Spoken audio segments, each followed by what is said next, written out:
Aqui de Goiânia. E para quem que você vai fazer pergunta, Fernando? Pro Divaldo.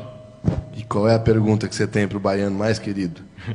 O que dizer sobre a ideologia de gênero? Obrigado, Fernando.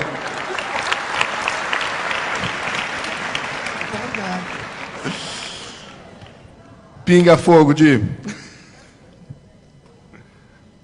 Eu diria, em frase muito breve, que é um momento de alucinação psicológica da sociedade.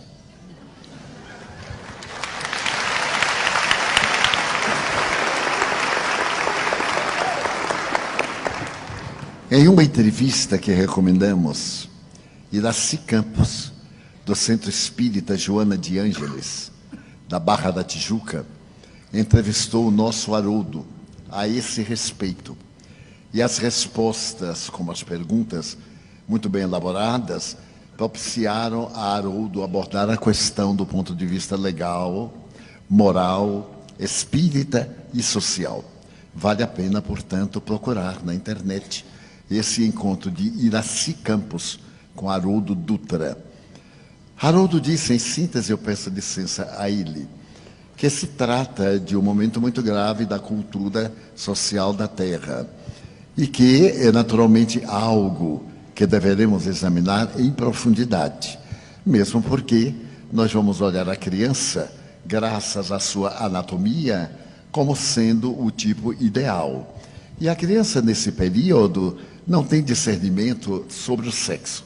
A tese é profundamente comunista e ela foi lançada por Marx, sob outras condições, que a melhor maneira de submeter um povo não era escravizá-lo economicamente, era escravizá-lo moralmente. Como nós vemos, através de vários recursos que têm sido aplicados no Brasil nos últimos 9 anos, 10, em que o poder central tem feito todo o esforço para tornar-se o patrão de uma sociedade em plena miséria econômica e moral. Porque os exemplos de algumas dessas personalidades são tão aviltantes e tão agressivos que se constituíram legais e, porém, nunca morais. Todas essas manifestações que estamos vendo, graças à República de Curitiba, cujo presidente é o Dr. Moro, e deve ser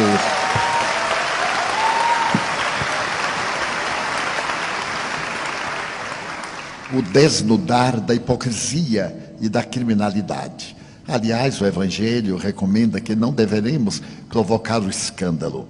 E o nosso venerando juiz não provocou o escândalo, atendeu a uma denúncia muito singela.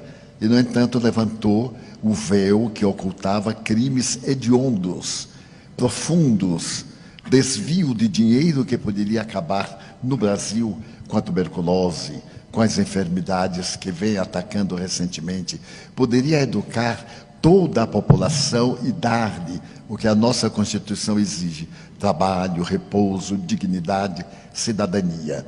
Mas determinados comportamentos de alguns do passado muito próximo estabeleceram o marxismo disfarçado e a corrupção sob qualquer aspecto como um princípio ético. A teoria de gênero é para criar na criança, no futuro cidadão, a ausência de qualquer princípio moral. Uma criança não sabe discernir, somente tem curiosidade. No mesmo banheiro, um menino e uma menina irão olhar-se biologicamente, sorrir e perguntar o de que se tratava aquele aparelho genésico, que é desconhecido. Então nós devemos repudiar de imediato e apelar para aqueles em quem nós votamos, somos responsáveis, e gritar para eles que somos contra, totalmente contra, essa imoralidade ímpar.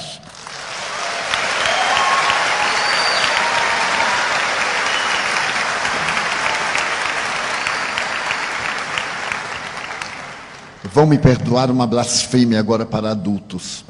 Os espíritas somos muito omissos. No nome falso e na capa da humildade, achamos que tudo está bem, mas nem tudo está bem. É necessário que nós tenhamos voz. O apóstolo Paulo jamais silenciou ante o crime, a imoralidade, e Jesus, muito menos. Ele deu a César o que era de César. mas não deixou de dar a Deus o que é de Deus. Muitas aberrações nós silenciamos. Afinal, disfarçadamente, vivemos numa república democrática. E os nossos representantes lá chegaram pelo nosso voto. Já está na hora de acabar de votar por uma opercata japonesa. Já está na hora de deixar de votar por causa do emprego que vai dar ao nosso filho. Pensarmos na comunidade. Uma comunidade justa não faltará emprego para todos. Uma sociedade justa, de homens de bem, de mulheres dignas, naturalmente estabelecerá as leis de justiça e de equidade. Então nós evitaremos essas aberrações. O aborto provocado, esse crime hediondo que está sendo tentado tornar-se legal. Por mais que seja legal, nunca será moral. Não somos contra quem aborta por essa ou aquela razão. Falamos em tese, matar é crime, seja qual for a aparente justificativa. E agora, com a tese de gênero, estamos indiferentes. E de um momento para outro, pela madrugada, os nossos dignos representantes adotam. Falávamos ontem a respeito de cartilhas do Ministério da Educação depravadas para corromper as crianças e que as escolas estão devolvendo ao Ministério. Que Ministério da Educação é esse? Que estabelece fatos?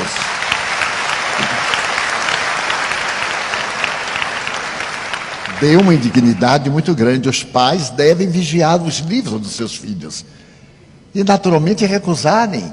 Nós temos o direito de recusar. Nós temos o dever de recusar. Victor Hugo já nos falava há mais de 150 anos, um grande pecado é a omissão. E Kardec nos falou que não era nobre apenas não fazer o mal, porque não fazer o bem é um crime muito grande. Então precisamos ser mais audaciosos, espíritas, definidos, termos opinião. A doutrina nos ensina. E para os jovens, eu direi que há uma ética, liberdade. O sexo é livre, livre sim, mas ele não tem a liberdade de indignificar a sociedade.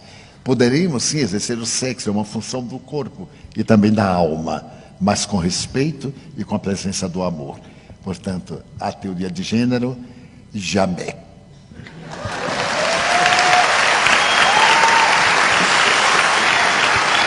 Muito bem.